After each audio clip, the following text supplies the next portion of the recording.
Good morning, everybody. Good morning. It's me, Mitch.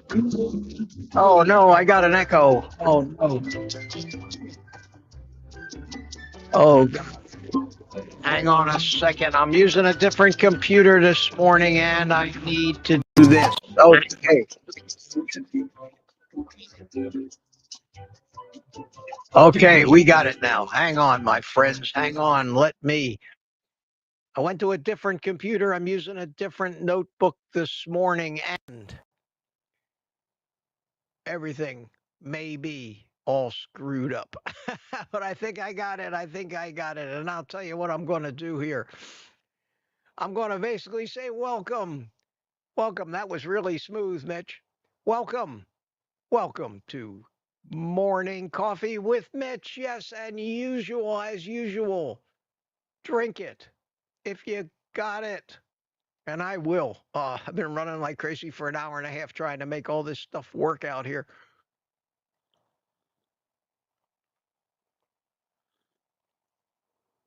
Okay, and in way of a brief explanation, I have a much better notebook that I use for video editing, and it has a non-glare screen. And I said, why don't I use that this morning?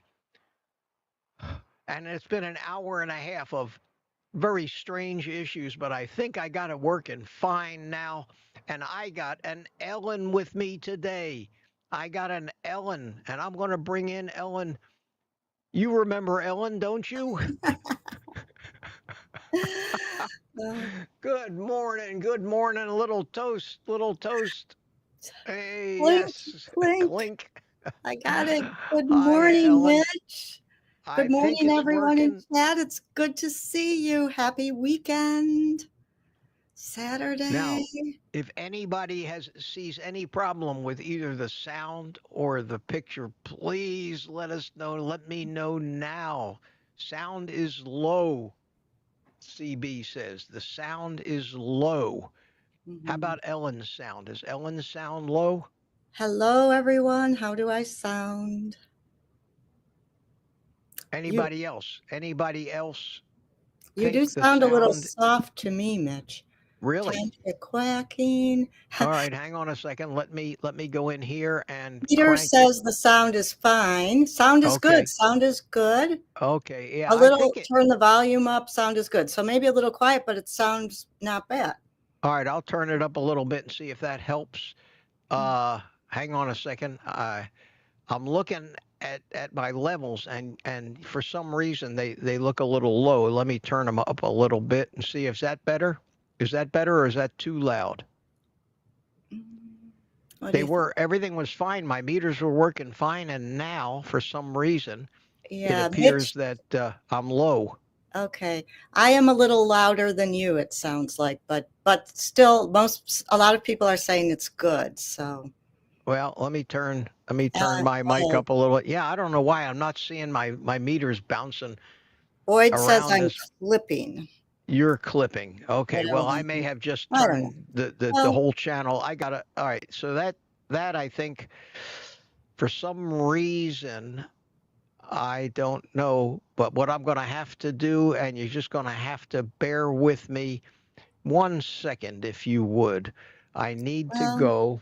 Hang on 1 second. Just keep going, and I need to try one other setting here. I want to make sure it's right because I don't want to do a whole live stream with terrible sound. So we're just going to have to take a second. Let me go into this setting here and go into this setting here and properties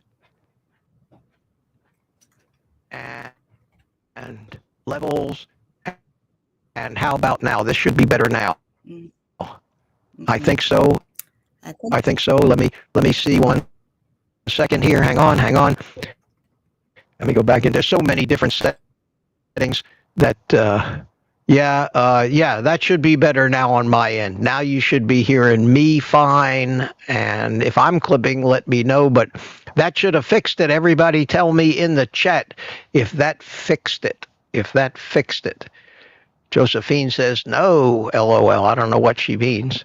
No, it's good. It's good. Better Mitch. Okay, good. Yeah, I found what it was.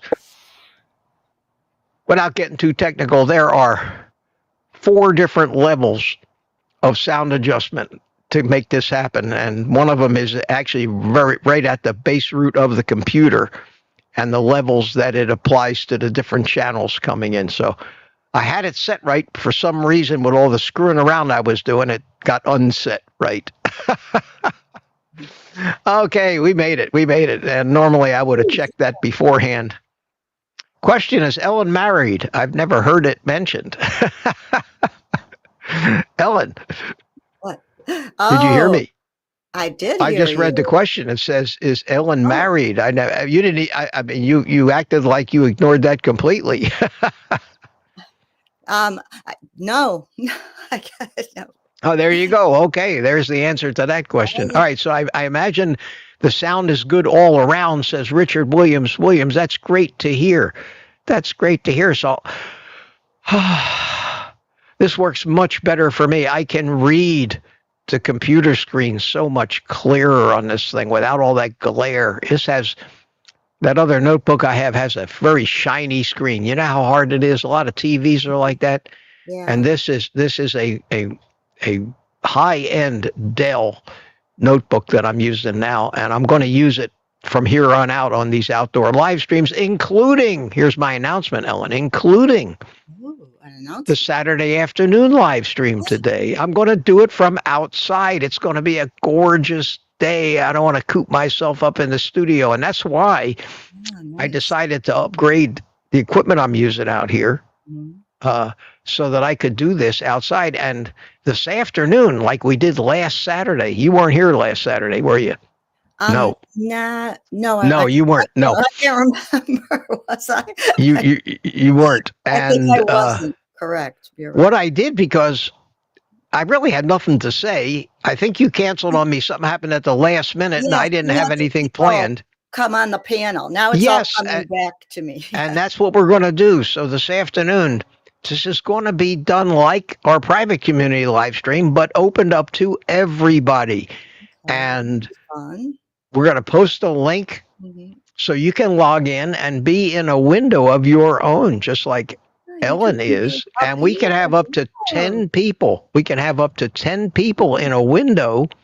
And I think that we're going to have a ball. So I'm going to do it outside. Those of us who puff on cigars can smoke cigars. We'll have our coffee. And I announced it yesterday, but I want to, again, thank Francine Bourgeois, who gave me that super chat last, I think it was Tuesday night, said, go buy a coffee warmer. I did. I went and bought a coffee warmer. I have it sitting here. I can't hold it up to the camera because it's hot, but I need to show it off. I put a link. Somebody asked me to put a link to it. Warmer, Mitch. A coffee warmer. Yes. And my coffee is steaming here this morning, and it's been sitting out for a half an hour on that warmer already. And it was hot at the end of the stream yesterday. It was so much more pleasant. Because as you remember, Ellen, I used to gulp. I would gulp down the last of the cold coffee.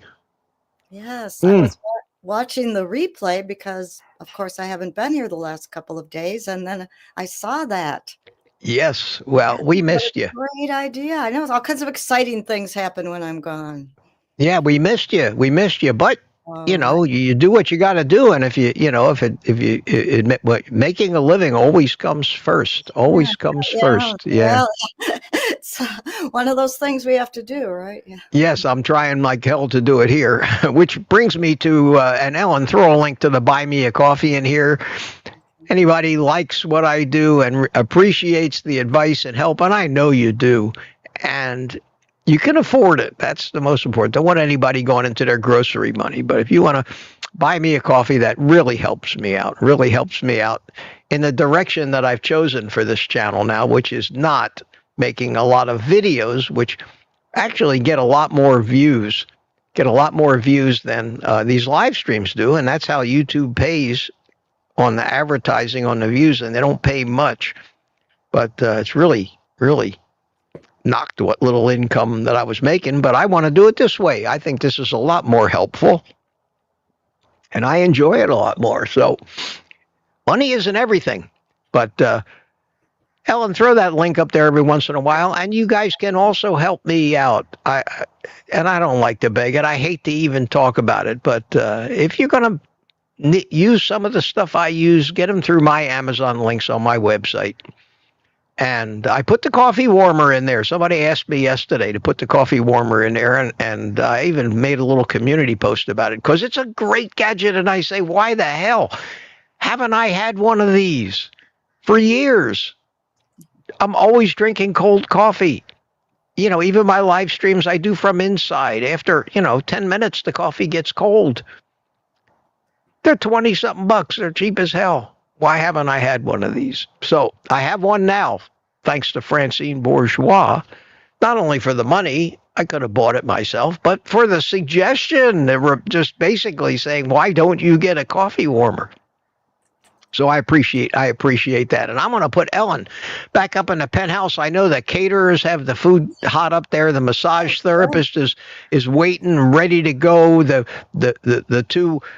two guys with the big feather fans are standing there warming up to make sure that you don't get, you stay nice and comfortable. And I'm sure you want to be there. So up you go into the penthouse. And it's good to have you. Good to have you there today. Good to see everybody. Let's see what we got going on Rumble here real quick. Let me make sure I am actually streaming live. I have to get rid of that volume from Rumble. Okay. This is all the stuff I needed to set up on this computer. And in the chat on Rumble, we have Mike Seeley Sr., No Slow. Good morning, guys. Even Ellen is over there in the chat. And MS, that's Mike Seeley again. Rod Weeder's there. Ketra, good morning. Can't stay, going to babysit. Everybody's busy. Well, I guess you got to have a life, Got to have a life. So let me start out real quick, and Ellen will keep track of the questions. And I'm going to basically, oh my God, even that sun is right in my eyes. Right in my eyes. Let me try to turn that up a little brighter. Yeah, it's right at this time of the morning, it's directly coming through that window. Right here, but I can see it. And first one in, yo, boss man, Turamir, how you doing? How you doing, Tuka? Good to see you.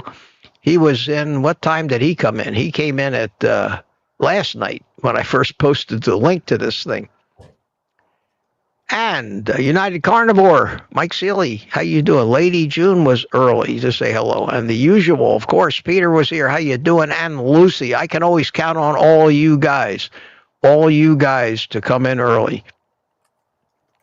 Lady June is here. Stickman's Garage, good morning to you. And Cliff, hiya Cliff, how you doing? It's Cliff from Jersey. Yeah, New Jersey.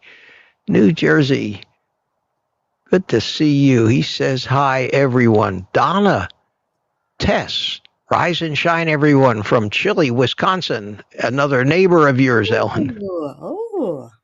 Wayne Herman's here. Good morning to you. And Greg Smith. Hi, Greg. How you doing, young man? Good to see you. Guess you're out and about somewhere today. Last time we saw you on Thursday, you were in California. In your rig. Mike Seeley Sr.'s here. How you doing? Good morning, Mike. And Ellen chimed in right there. Ellen was up early. Wow, 6:30 your time. Holy cow. And Rick from Miami. Charger Mopar. Good to see you. JMH, somebody new, 2007. Good morning, Mitch. My name is Mike. I just found your channel a few days ago, and it's great. Thank you. I'm out for my morning walk right now, waiting for your morning coffee. 20 degrees in Connecticut. Well, Mike, JMH. Mike, I'll try to remember that. After a couple times of seeing you here, I will remember it. Good to see you, Mike. We have a number of Mikes in here, including a father and son pair, too. Patty Molden, good morning to you. And Richard Williams, of course, is here. How you doing?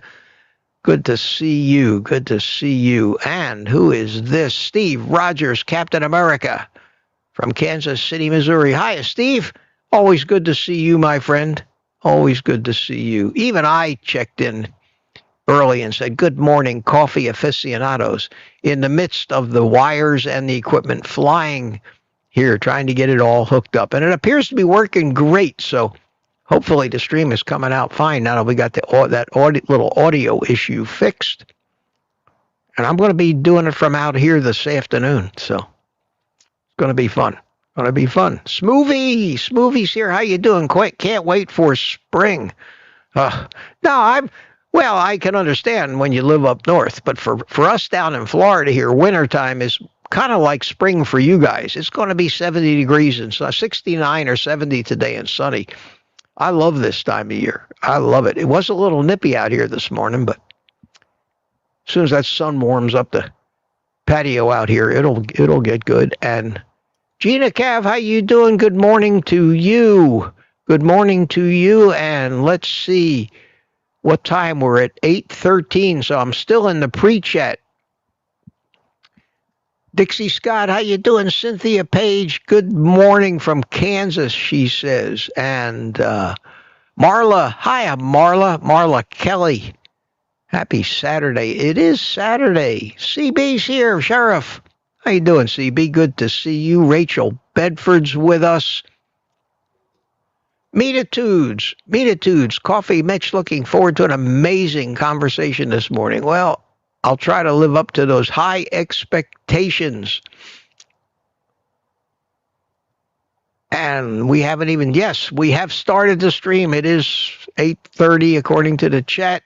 Glenn Ish chimed in. Hiya, Glenn. How you doing? Margie Graves from Indiana. Good to see you.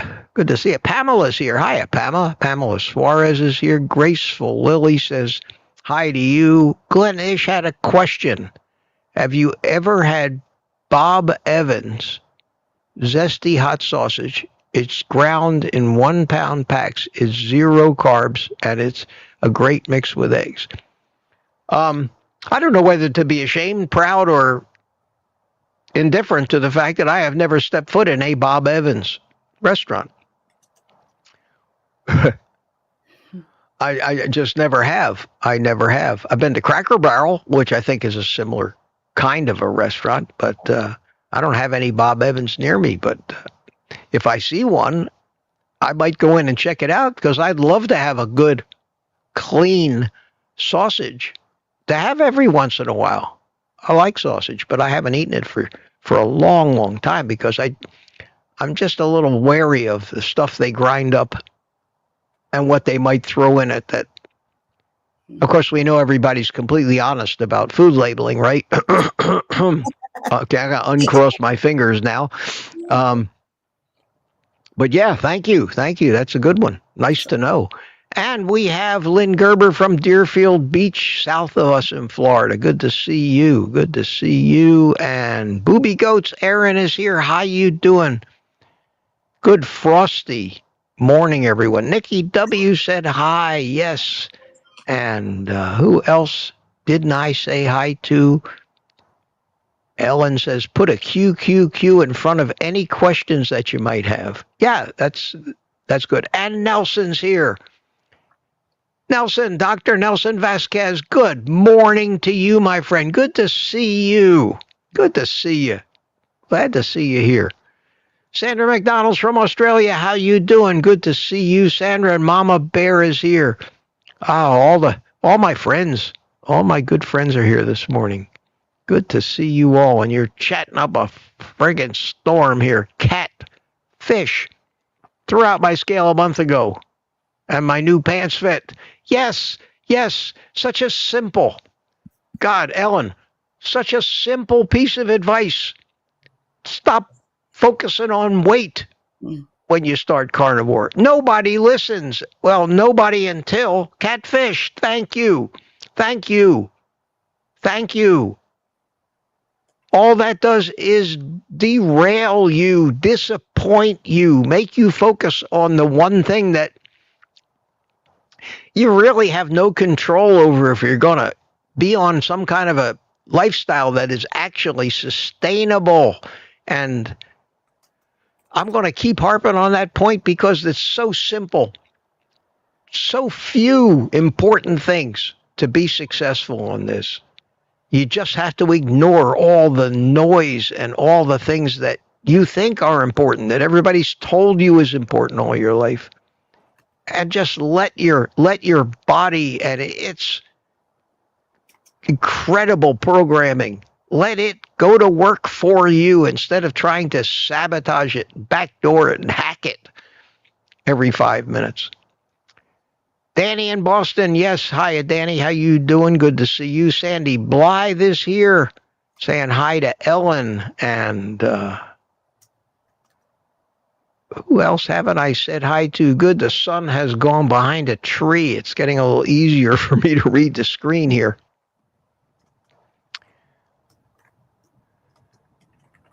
Meatitude says, hey, I have that same mug. I'm glad to hear that. I'm glad to hear that. And Jason, hi, Jason H. Sound is good. Thank you so much. We got that straightened out. I'm all the way up to 832 in the chat. Can you imagine that? Wow, we just where we started. Now all the people are telling me about the sound. Nelson said the sound is good. Glenish said the sound is good. Meatitudes, everybody's telling me Ellen is louder. Sounds good. I was in the middle of all of this chatting. I was in the middle of trying to get things straightened out. Boyd Lamb. Yeah, I remember I actually turned up one of the volumes and it started Ellen clipping. So thanks for telling me that. Boyd, that was a good clue. Edward Renner's here. How you doing? Edward from San Diego, California, and thinking for myself is here. We have a blonde stranger. Thank you. Thank you so much. Lizzie's here, says good morning. Dan Galasso, how you doing, Dan? Good morning. Good morning, all. See it. Happy to be back on a schedule that lets me hang in for morning coffee. Great to see you. Great to see you. Great to see you. And I think Ellen, Dixie Scott's here. Yes. Are the questions piling up at least? I have a couple so far. Okay. So all right. Good. More people. Okay, so I can keep saying hi to people. Sandra McDonald says horrible. I don't know what that means. Oh, staticky. Okay, I think it's straight now. They're still talking about the sound. Yeah, Mitch, you're getting garbled. I love watching Mitch troubleshoot. Says Lori. Yeah, I'm always doing something, trying to make it better. You know, they always say if it ain't broke, don't fix it. I should listen to my own advice sometimes. He said as he sips on his perfectly hot coffee. Wow, yeah, yes. Oh, it's a dream. This thing, it's a dream. Is that Sandra McDonald? I guess I finally got it. She says bingo. Is it electric? Is it plugged in? Or? Yes, it plugs in, and it only draws a maybe 150 watts or 100 watts. It's like draws as much as a light bulb, an old incandescent light bulb. But yes, and it has 4 temperature settings on it. It has a shut-off timer that you can set. Ooh. So that it, if you forget to turn it off and leave it plugged in, it'll turn itself off. You can set it for 1 hour, 2 hours, 4 hours, Yeah, that's great. And it has 131 degrees, 145 degrees, 150 something, and it goes up as high as 180 degrees. You don't need it. You don't need it. And the one thing I said yesterday about it that threw me at first, you notice how on the bottom of my coffee cup, the bottom is concaved. So the bottom of the cup is not going to come in contact with the heating element, but heat's going to radiate off of it. And it says in the instructions, it showed you a picture of a completely flat bottom cup and said, use flat bottom cups. I must have 50 coffee cups in my house, and not one of them has a flat bottom. So I almost sent the thing back before I even plugged it in. And I said, no, I got to try it. I said, it can't not work. Every coffee warmer in the world is designed for regular coffee cups. So I tried it. It worked perfectly. So yeah. So it's something I can heartily recommend to any of you that want to have hot coffee throughout the entirety of this hour to hour and 15-minute stream. And they're still telling me about the sound. You guys are so helpful. Got 117 people in here right now, 12 over in Rumble. 12 Boyd Lambs in Rumble. Appreciate that, guys. Appreciate that. And do I have anybody new here? And I imagine it's sounding pretty good. Here's the question about, is Ellen married? I was going to maintain an air of mystery, so I wasn't sure how to answer. No, it's okay. I understand. I see. Yeah. I see why you were a little hesitant to answer that, but I'm kidding. Yeah, I'm kidding. You know how you can tell if somebody's. You know how you can tell. I'm sorry. Go ahead, Ellen. No, nothing. Go on. I was going to say you can tell. You can tell about somebody's marital status very easily. If you never hear them mention it, they're probably not married. Yeah. More than likely. Not everybody wears a ring, right? I mean, you can look for that, but some. Yeah, but even that. But generally, somebody who's married will either be praising or complaining about their significant other, one or the other. They're generally people just like me. I'm not married. I'm not married because I talk about my ex-wives and I make, talk about living alone. I mean, I give out, there's no doubt about the fact. Yet people still ask me, Mitch, are you married? People probably are new to the channel. Right. But generally somebody who's married will say, like, I know all the people in here that are married, because they'll make a comment. Well, my wife makes this for me, or my wife eats crap in front of my face, or my husband eats crap in front of my face. So, yeah, people are, and I would say that the complaint to compliment ratio is about 90 to 10. Ellen, when it comes to talking about spouses, it's usually something you don't like about your spouse. Then how wonderful. And the only person that I've heard a 100% praise to negative comment ratio is Mark Boos, married to Lisa. Oh, speaking of Mark, can I mention something quick? Sure, go right ahead. Those of you regular viewers here probably know Mark Boos, one of our regulars. He sent me an email and said that he hasn't been here recently, and he wanted me to let everyone know that his dog Athena passed away. I'm a real dog person, as a lot of you know, so he had shared with me a little bit about his dog, his elderly dog who was sick. Anyway, his dog died a few days ago. So. Oh, that's too bad. That's too bad. So they're sad. So. And I'll be back. So I had a friend who had a dog that when his dog died, he took it. His wife could have died. He wouldn't have taken it that hard. I mean, it devastated him. And people, they get such bonds. They create such bonds with their dogs that they actually feel the loss of the dog more than they feel the loss of a human, like a friend or a relative. Right. It's crazy. So I understand. That's why I don't have pets. I don't want to get that attached anymore and suffer through that kind of a loss in my life. So thank you for. I'm sure if he watches the replay, everyone will be. He'll see your well wishes. So, yeah. So I said I'd pass that on. So. Here you go. Smoothie wants to know, Ellen, and you're not married, but do you want to be? I think you just got a proposal there. It depends. It depends, huh? Yeah. That's funny. And then Peter's chimed in and says, sounds like you might get a marriage proposal. Oh, man. And here's somebody I haven't seen before. Stephanie Duveau. Another Richard Williams. I imagine that she did the same thing with her Gmail and put it, when it said first name, she put Stephanie Duveau. In last name, she put Duveau, and Google named her Stephanie Duveau. That's what happens. That's how come sometimes people have two last names. But okay. Good morning, Mitch. 82. Well, young lady, good to see you. Newbie here. Love your common sense with carnivore lifestyle. Thank you so much. Thank you so much. Thank you so much. And people are still saying, yep, slight distortion. I imagine it's got to be pretty good now. If not, I need to turn something else down. I think those are might be older. Well, but yeah, those are still at 837. I think I was still acting like a one-arm paper hanger here back then. But this computer is so much better for me to use. Again, it's like the coffee warmer. Why haven't I been doing this all along? Oh, okay. And here I see a question from Lori. Lori's Carnivore. Speaking of technical difficulties,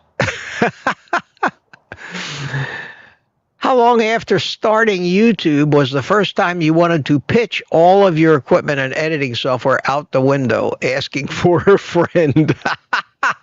I think that's a pretty common, the need, if you're on YouTube, and especially when I started YouTube, I was doing a drone channel and I was doing live streams with 4 cameras live, and I had video switchers. I was doing live streams where I would start from scratch and actually build a racing drone, including all of the soldering and all of the assembly, and I had overhead cameras and close-up cameras, and I was the Professor Mitch. That's when I first got that name. And people would sit through 3, 4, 5 hours and even the programming of the flight controllers and all the software and everything. And I was always trying to make it better and always trying to upgrade. The editing software, on the other hand, I've always used Premiere Pro because of my work for clients and my work doing professional graphics and video editing. I've always had a subscription to Adobe. It's very expensive, the Creative Cloud, that gives me all of their software, virtually all of it, including Premiere Pro, the video editor, Photoshop, all of it, Audacity to do audio. And so I've always been with Adobe, and in spite of all the other editors that are out there, I know it. I know how to use it. I can edit fast on it, and I still use that. So as far as the software thing, no, I've never been dissatisfied. But hardware is always, and even now, always. You're always eyeing the new camera, eyeing a better microphone, always something, always something. That's a good question. Sounds like somebody's thinking about doing a YouTube channel. Well, you already have one, Lori. Yeah, I know. Yeah, Lori has one. Yeah. Mm-hmm. So, yeah. But I think as far as the quality goes, you can put out great quality videos if you have a good cell phone camera. Mm-hmm. It's the live streams that become tricky because you're now broadcasting. Cynthia Page said, I'm still at 837. They're still talking about the sound. And yeah, my sound was, at that point, I hadn't made that final adjustment to turn it up. I'm going down the chat here, and if the questions aren't piling up too much, maybe I'll get to them. Ellen, who asked the next question? The next question is Rob M. Rob M. And you didn't know what time that came in, did you? Oh no, I don't have the timestamps on. Okay. So I can see if I could try to check. And I have something here that's requiring some attention for me. Oh, okay. And I have to make an announcement here that Nicole just bought a T-shirt. Hey, thank you, Nicole. I was checking for some coffees. I don't see any coffees yet this morning. But I always like to acknowledge that. I'm looking for the question here, but I need to take. Now, just give me one more clue, Ellen. How's the volume of that music? Does that sound about normal as a background? It's a little softer than normal. How about now? How about that? Getting better. Okay. Loud enough? I can hear it fine. It's a little on the soft side, but Okay, it's fine. okay. Well, excuse me People can then hear while it. I light my cigar. And get the lymph flowing, everybody. Time to get the lymph flowing.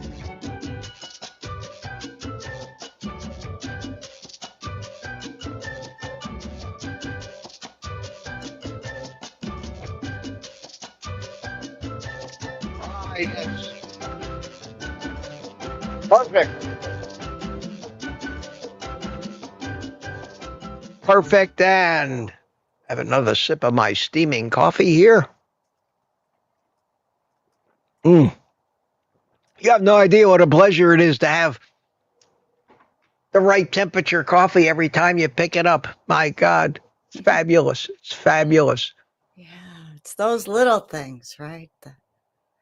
And Johnny, speaking of drones, Johnny Drone Flyers here. Johnny, how you doing this morning? Good to see you, my friend.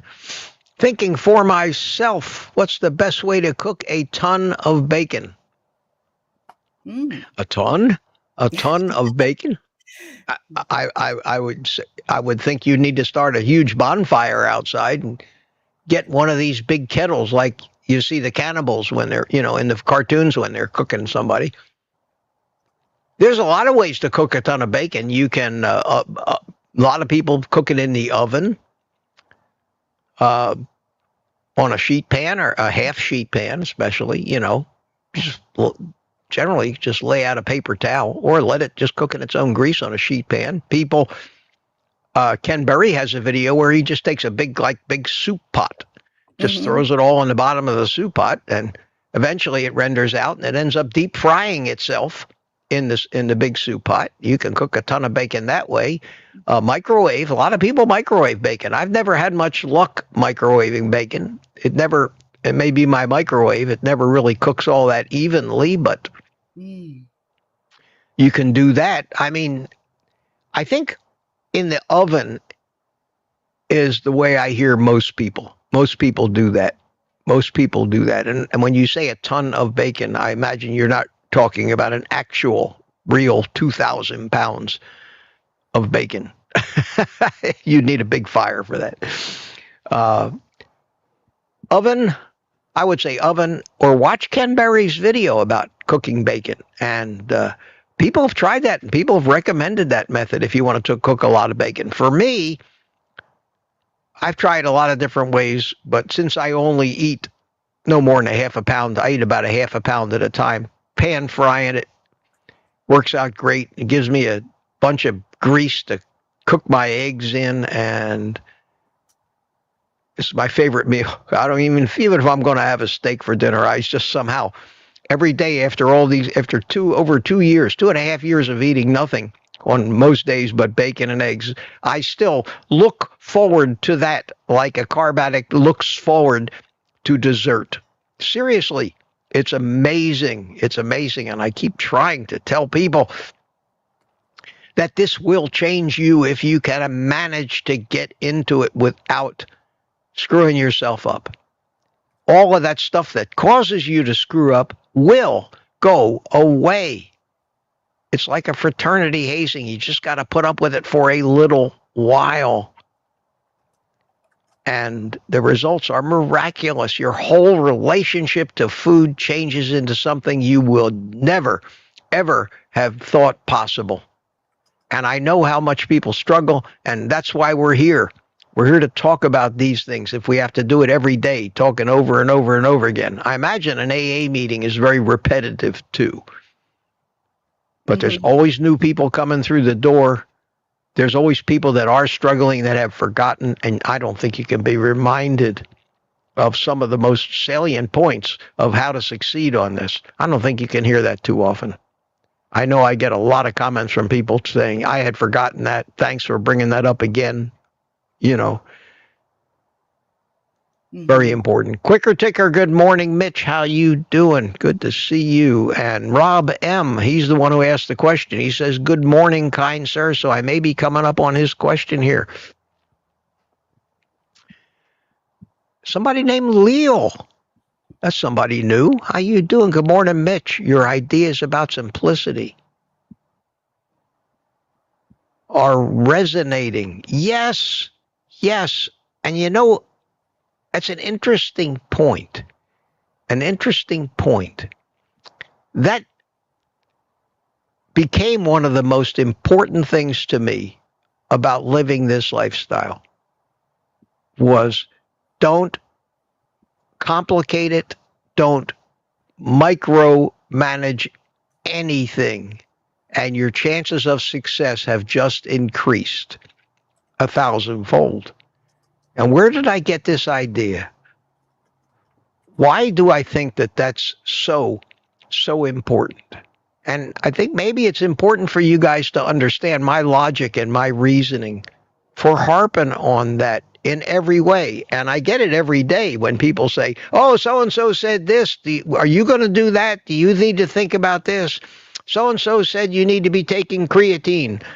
So-and-so said you need to be taking this other supplement. I heard that this crap that comes from the rainforests, you need to buy this because it's going to make it's going to make you live 40 more years.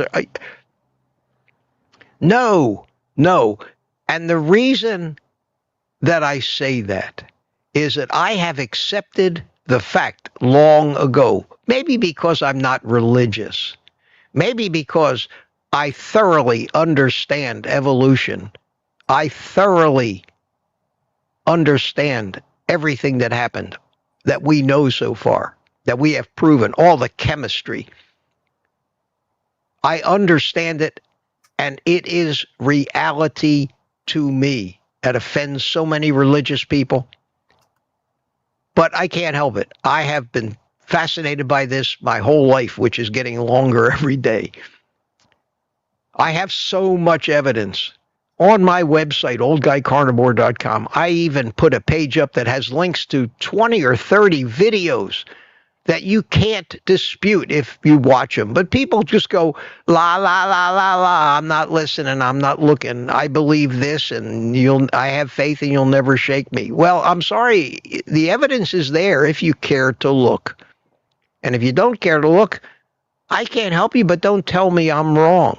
I know it for a fact.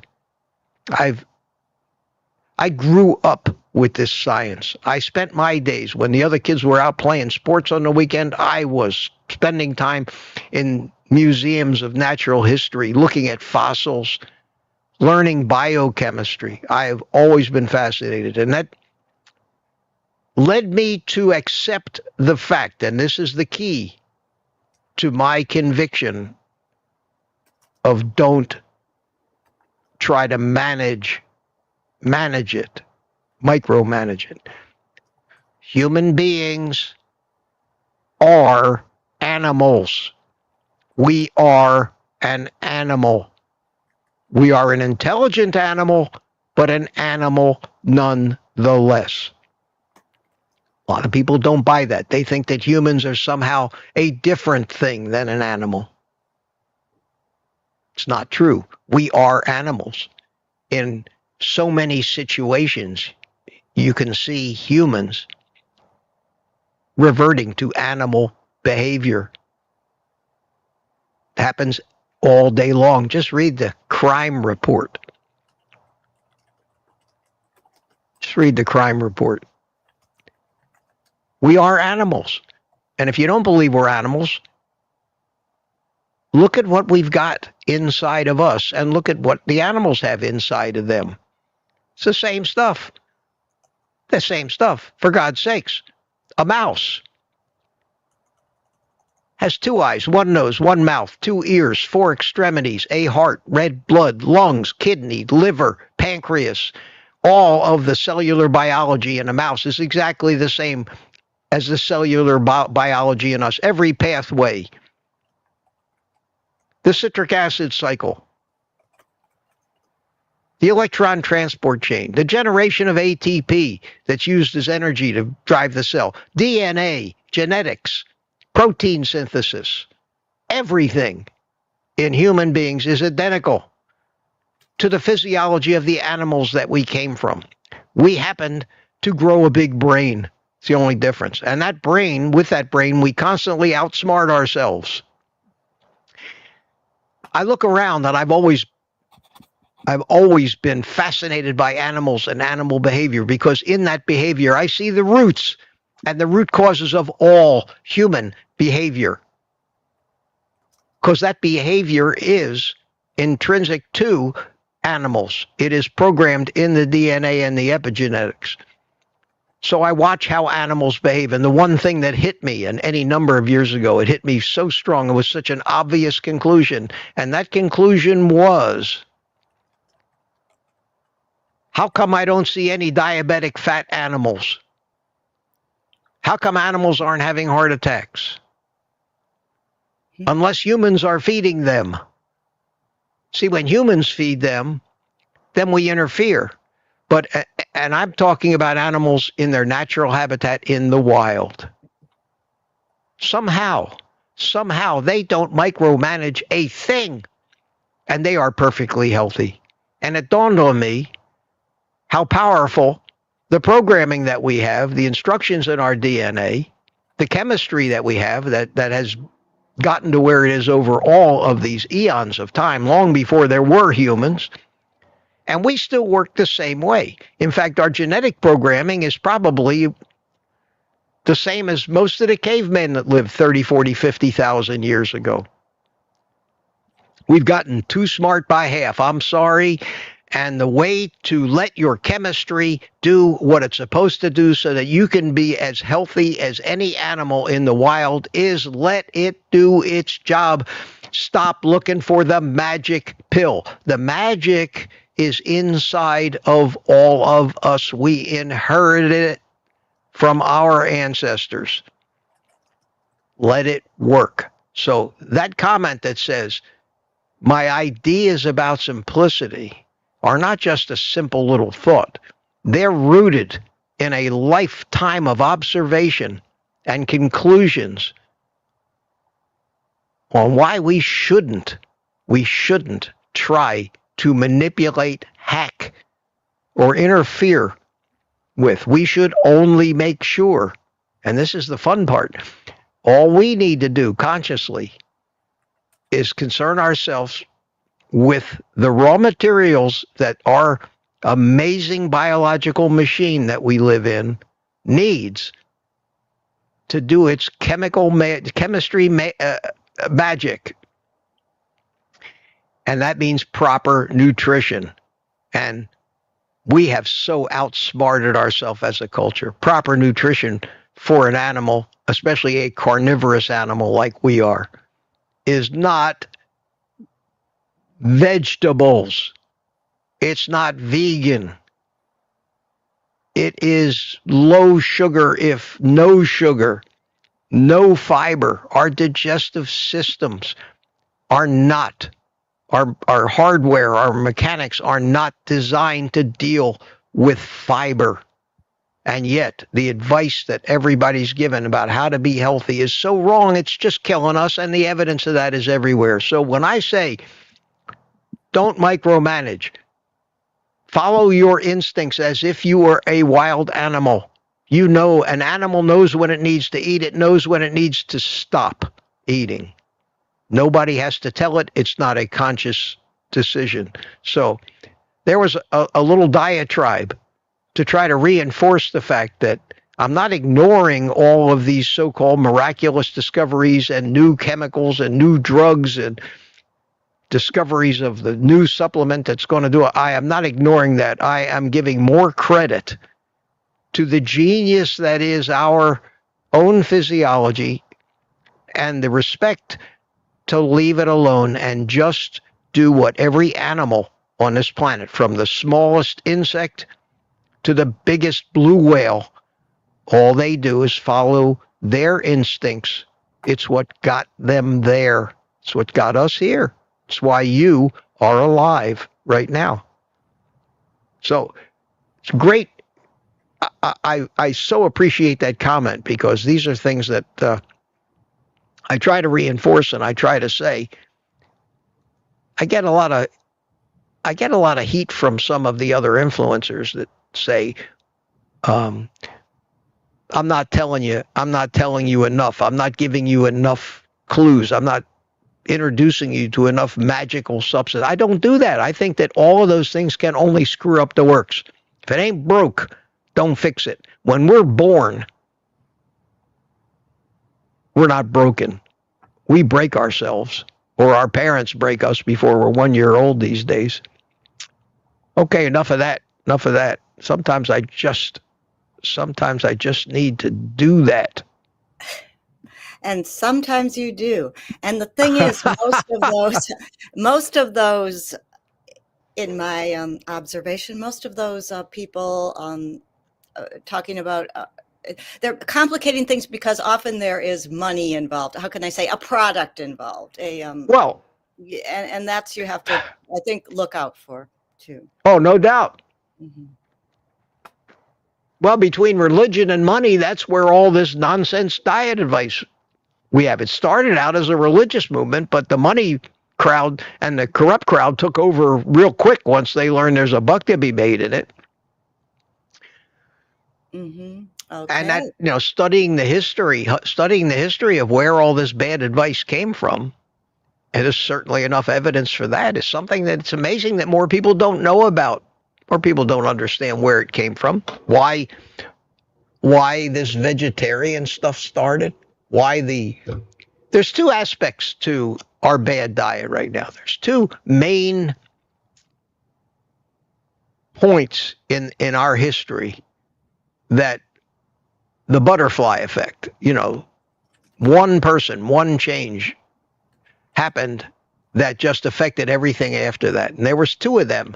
There was two of them that I consider the main points of why we are the way we are. The first was Ellen G. White back in the days when she started the Seventh-day Adventists, and they decided that meat causes sexual thoughts in men, and men shouldn't eat meat. And that started the vegetarian or the no meat movement. And then Ansel Keys was the second nail in the coffin, when he basically decided that cholesterol and fat were what was causing heart attacks, and used his political clout to kind of get that cemented into everything. And it's those two things today that are still, they allowed the food companies to make food that was cheaper to make by not having to use meat or real fats. They could use seed oils. They could use more plant material in their foods and make a lot more profit. So the money then did take over, Ellen, and that's history. And that's history. It always does. Yeah, it always does. Okay, I'm looking for more questions. Hey, well, I've got one for you. Yeah, go ahead and give me a question, because I'm still only at like 8. I'm still, oh my God, I'm more than a half an hour behind in my chat going through it. Oh, here it is, Rob M. I saw it. Okay, there you go. You don't need Rob me. M. question. I found it. See, sooner or later, Mitch catches up.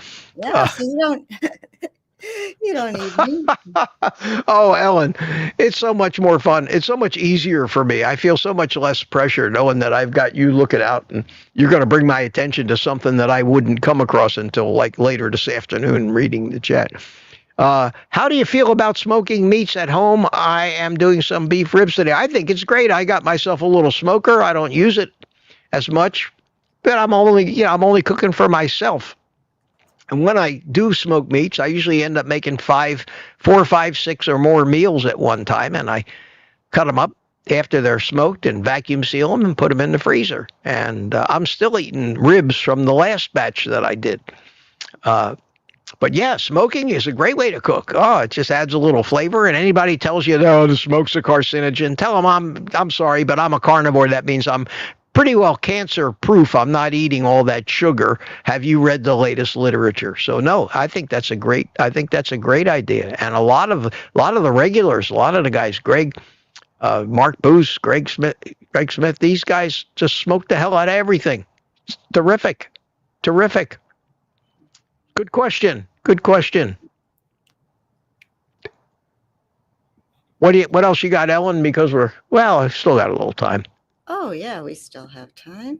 Oh, Mark Whistler's here, said, good morning, Mitch and all. Hi, Mark, how you doing? Seals Attic is somebody new. I'm going to call these out when I see them. Yeah, we have a lot of new people this morning. Yes. Terrific. AP asks, hey, Mitch, how did you find out about carnivore? I was on YouTube and Dr. Berry came out of the blue for him. Well, my journey towards carnivore started back in 1973 or late 72 when Robert Atkins wrote his first book. And I say a journey towards carnivore, but actually eliminating all carbs and living on only animal products didn't happen until much, much later. Even though I'd heard of carnivore, I never considered it until 2.5 years ago. But my low-carb journey led me through every low-carb diet that has ever been invented since 1973. And I went through all of them. To some of the more famous ones that I went through. And I always lost weight on them, but I always gained it back because I hadn't focused on addiction yet. It hadn't even crossed my mind. I was, still believing a lot of things I heard, hadn't figured out. I could lose weight on a diet, but it was never sustainable for life. In fact, the importance of a diet being unsustainable for life never hit me. The importance of your diet, not a diet, but your diet, being responsible for your health. I was younger. I didn't have all the health conditions yet. That never crossed my mind. Nobody went on a diet for their health, for God's sakes. You go on a diet because you're fat, you want to lose weight, you want to look better in a bathing suit, you want to attract members of the opposite sex.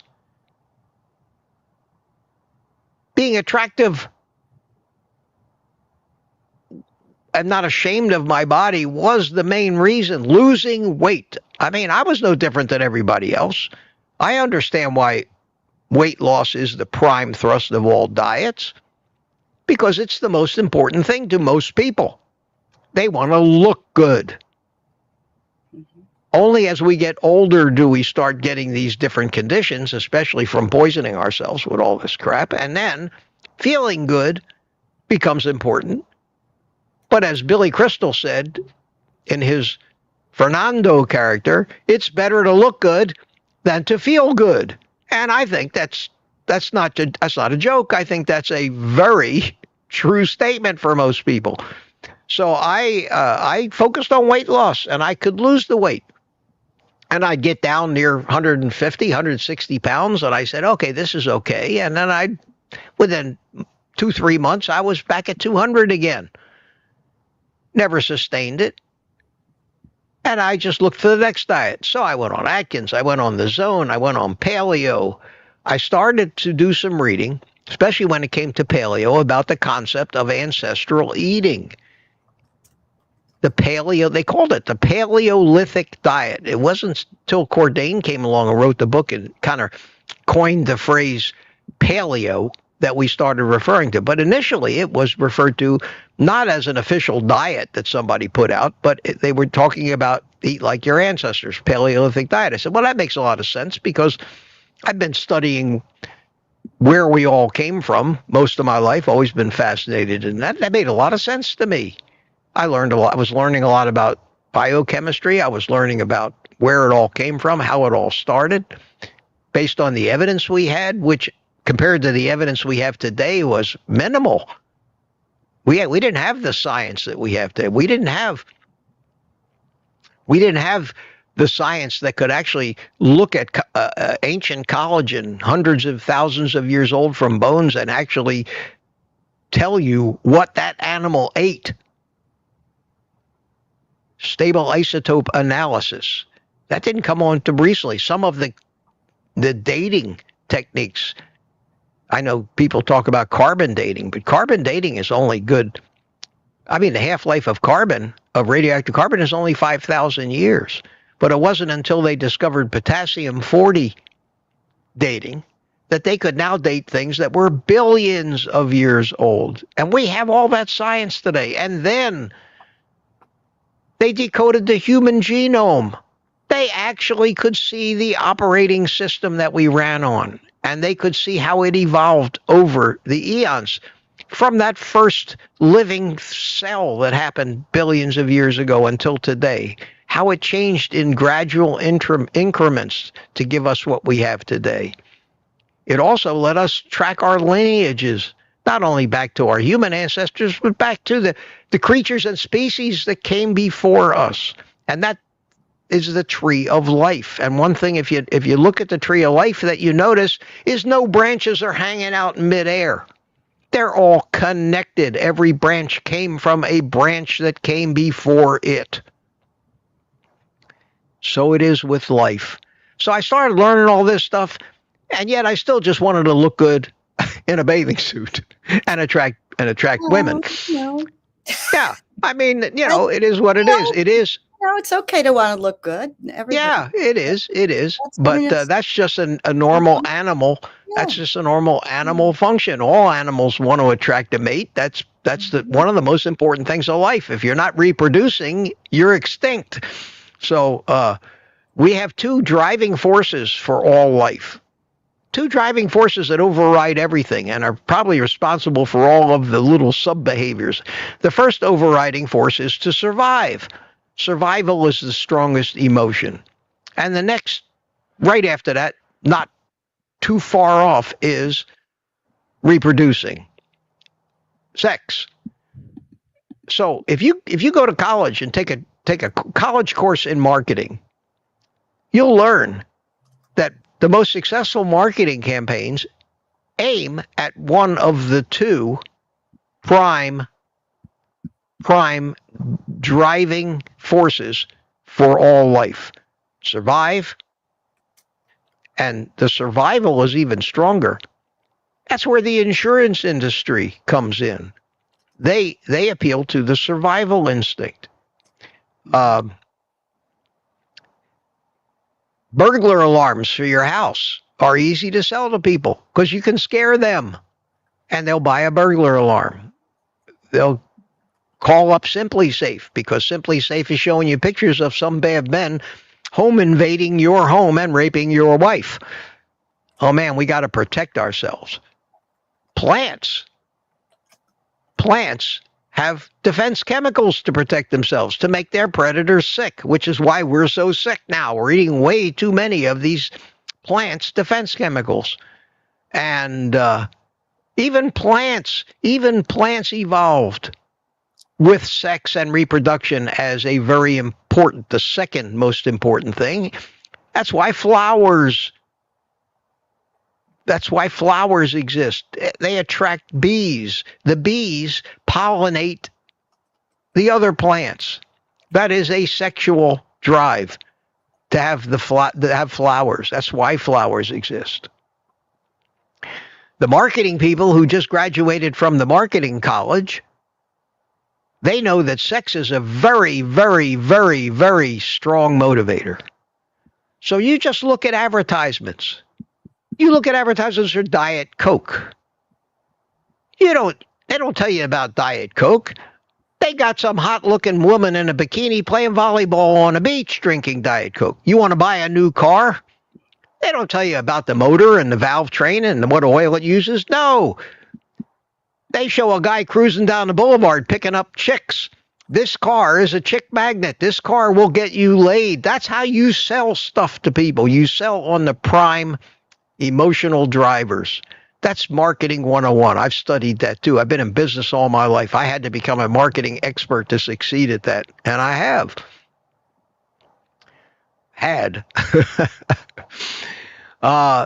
So all of these things account for why I eventually came to carnivore. And I haven't lost track of the question I'm answering, but these are just little observations on the way. And I hope these little observations will give you some mirror into how my crazy mind works.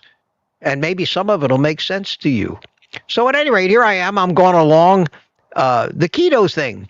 But ketosis was part of Atkins' diet 50-some years ago. Mm-hmm. Being in ketosis. I remember when I was on Atkins, I had the strips. I piss on the strips. I wanted them to be purple. I knew about ketosis through all of this stuff. How the chemistry of it worked, I learned that later. How important it was or not important it was. Whether I needed to focus on it or not, which I've settled on the side of not even paying any attention to it. Again, that comes down on the side of not overcomplicating what you're doing and letting your body do what it knows how to do.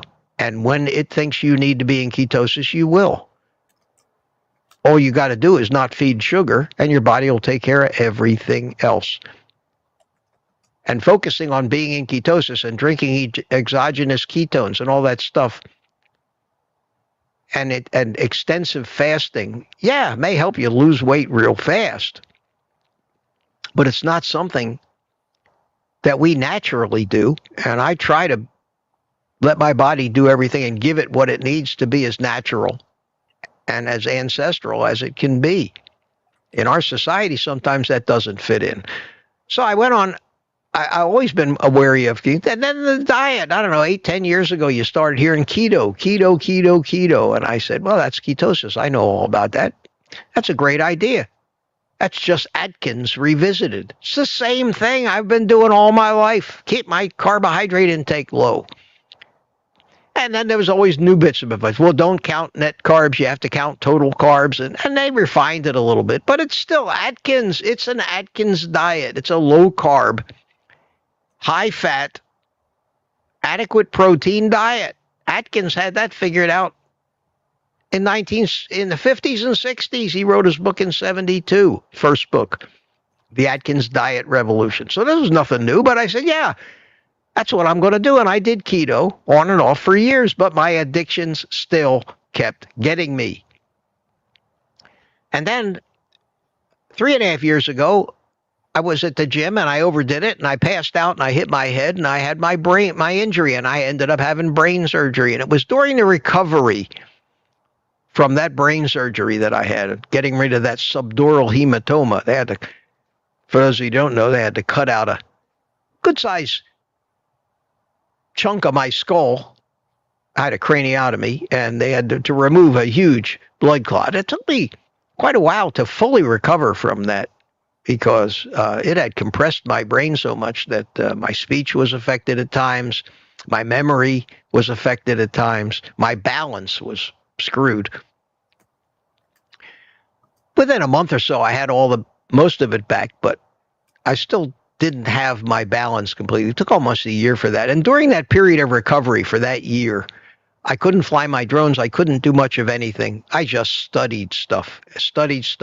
But I wasn't active at all. I was recuperating. I gained 30 or 40 pounds back. And I started watching a lot of videos. And I've been watching Ken Berry, and I've been thinking about this carnivore thing. And the more I thought about it, and the more I put 2 and 2 together from all the stuff that I had learned, I said, this really is a healthy way to live. It has all of the components of what I've believed for so many years. It has the ancestral diet component, has the low carb component, but the no fiber, no carb, complete abstinence from the substance you're addicted to was the piece that I had been missing my whole life. That was it. My stomach had always been screwed up. And what did I do? I took Metamucil, like they said, which is fiber. I did all the wrong things.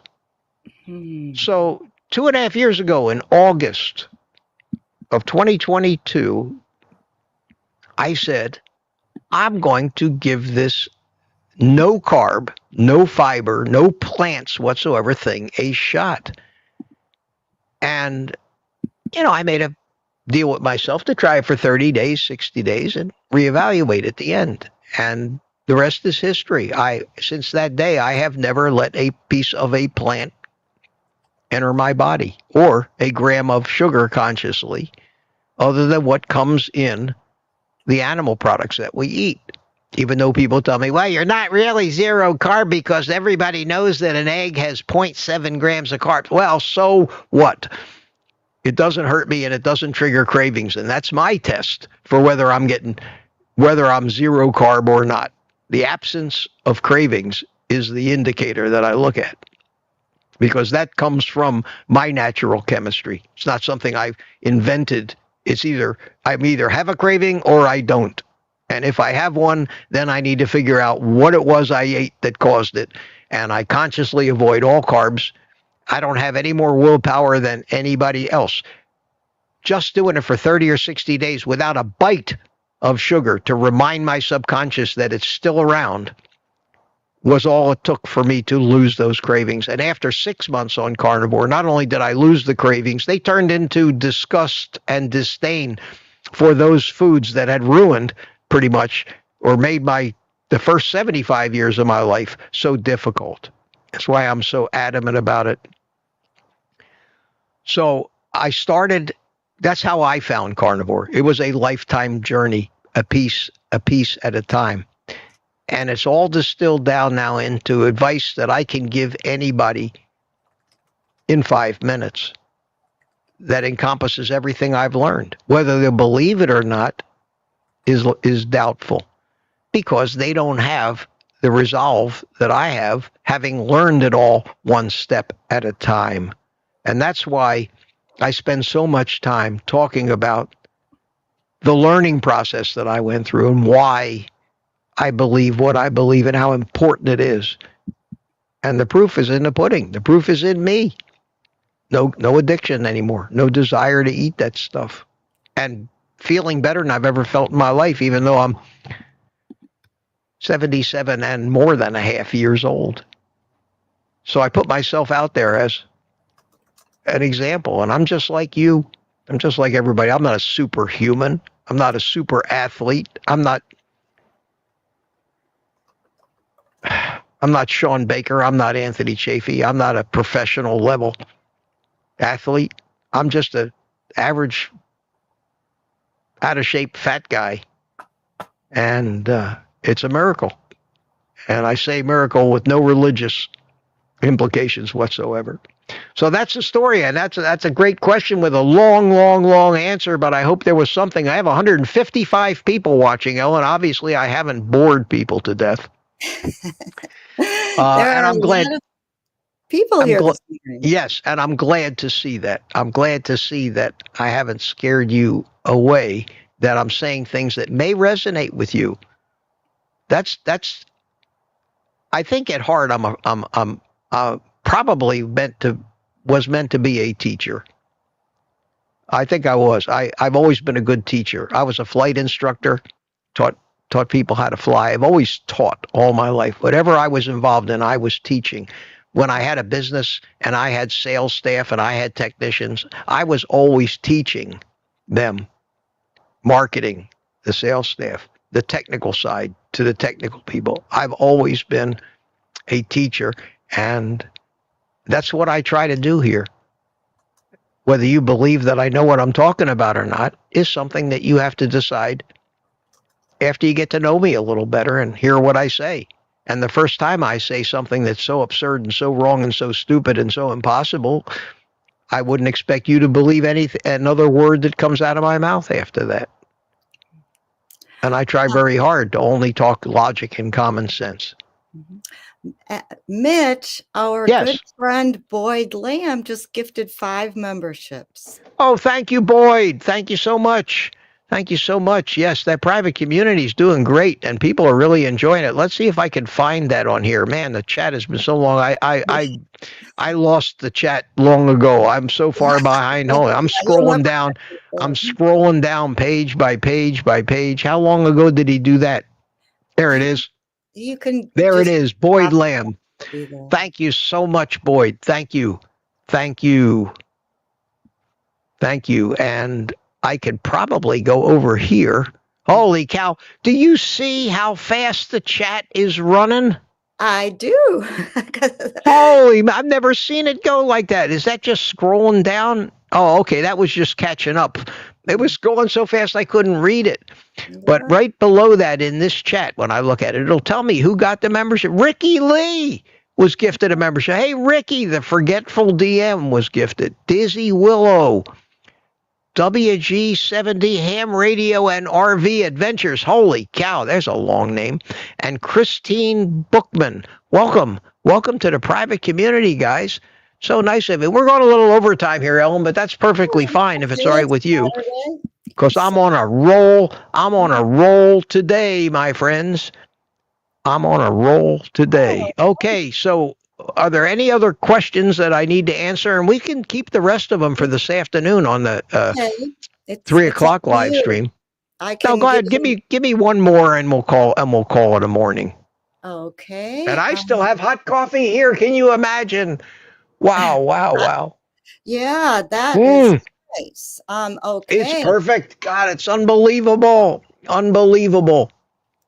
It really is unbelievable. Okay, what do we got? Okay. Cole's Attic asks, what's your opinion on the ingredients label when it mentions less than 2% of this or that or the other? Safe, or should it be considered bad? So, well, just reading. If it said less than 2% arsenic, hemlock, and rat poison, I would say, well, maybe I better stay away from this stuff, you know. Yeah, if you can even know what, if they even say what's in there, right? So anyway, yeah, my answer to that is, I mean, the simple answer, the no-brainer answer, the duh answer is, what the hell are you doing buying foods that have that many ingredients on the label if you're a carnivore? I mean, think about it. Think about it. What's on, you buy a ribeye, what's on the label? Unless you buy one that's manufactured and prepackaged and vacuum sealed in a brine that has all kinds of shit, and you shouldn't be eating that anyway. You should just be buying meat. One ingredient foods if possible. So if you buy some pork rinds, for example, and it says less than 2% of ingredients from this, that, and the other thing, I wouldn't buy those pork rinds. Pork rinds should be nothing but pork skins rendered in their own fat, maybe a little salt. Or if they got a smoky flavor, there might be a little something in the flavoring, and that would be okay if it doesn't cause you any problems. By virtue of the fact that we eat the way we eat, when you buy an egg, there's nothing on the ingredients label. It doesn't tell you that virtually every nutrient that a human being needs to be alive and live is inside that egg. They couldn't do that. There are hundreds of thousands of different compounds in that egg necessary for human life or chicken life to form. So the ingredients say eggs, meat. Maybe in bacon, there'll be a cure. Okay, so in a baking cure, that you may have to watch out, but that's where you revert back to the serving size and the carbohydrate count. So if you buy bacon, no matter what the serving size is, just make sure it says 0 grams of carbohydrates. That means it's got less than half, because they do rounding, and that's probably going to be okay. That's why I don't buy the Members Mark brand of thick bacon at Sam's Club, because it has 1 gram of carbs per serving, whereas the Wright's bacon, very similar but more expensive, has 0 grams of carbs. And I actually bought some of the Members Mark, and I could taste the difference. You become very attuned to sweet tastes when you don't eat anything sweet and haven't for years. I could tell there was more sugar getting through to me in that Wright's bacon. Maybe not enough to hurt me in any big way, but I said, why? To save $1.25 a pound, I'll spend the extra $1.25 a pound and not have that much sweet sugar in my bacon. The answer to the question, should you be concerned about it, you got to find out what it is they're talking about, and half the time that's so well hidden you never will. So any product that I might buy at this point in time where it says less than 2%, I just say, that is one of the tactics that they use to hide shit that's not good for you, so you can't find out about it. Same thing with the terms artificial colorings or artificial flavorings. They're catch-alls for all kinds of crap you don't need and don't want. So that I think is, without going on all day, probably pretty good answer to that question. And I think with that, Ellen, I think we've overdone it today. This is the longest morning coffee live stream on history, at least a short history of this show. And I had a great time. Great attendance this morning. Yes. Great attendance. How are we doing over there? We have we only have 9 people over in the Rumble chat, but I don't expect to get a lot of play over there yet. Yeah. And most of them are people that are here in this chat too. They do that so I can get some action over there on Rumble, maybe. Yeah, it's a small but very intelligent and good-looking group. It is. It is that. Yes. And it's great to see you all this morning. And I'm going to be out here again on the patio this afternoon, probably without the sweatshirt because it'll be nice and warm here. I'll have the windows open, the breeze flowing, and my coffee warmer going, the cigar. And we're going to do a couple hours probably of this, but we're going to have people in. We're going to have discussions. You're going to get to meet me in person on the screen in a window if you're brave enough to try it. Smoothie says, I saw somebody's, Dr. Nelson says, I have a question about Rumble. I'm going to text me. Okay. All right, Nelson. Good deal. Good deal. So let me do this. Let me bring Ellen in. And there you are. Yeah. Good to see you. You're looking mighty wintry in your turtleneck this morning. Yeah, well, this is Wisconsin. Wisconsin. And I've got to go walk dogs. So, yes, it was great fun. Thank you, everyone, for being here. All the great questions, discussion, and chat. Good. And we will see you. Mitch. Everybody have a great day. You going to make it to, you going to be able to come in this afternoon, or are you going to be walking dogs? Here this afternoon, I have 3 dogs to walk. Oh, my God. Okay, well, if you can get into the chat, during the that's whole fine. Time. If something changes, and it's too cold here, you can't be having a phone out while you're with your hand. No, but listen, you got to have gloves on. The link is going to be public, so do it like you do on Thursday night if you can. Just and you have time to come in. Just join the party and say hi. But yeah, so you guys, you guys can all be up here taking my place. There you go. All right, I will see you tomorrow morning then, I guess, unless I hear differently. All right, Ellen. See you later. Bye-bye. And that leaves just me, the cigar, the coffee, and the music. A little happy music to go forth on this beautiful Saturday. Enjoy your days off. Enjoy the weekend. Always good to see you guys. Always good. Thank you so much for coming in. Thank you all. And with that, you can say goodbye in the chat. I am going to give all of you the rest, at least up till 3 o'clock this afternoon, the rest of the day off, and tell you to eat meat. Yes.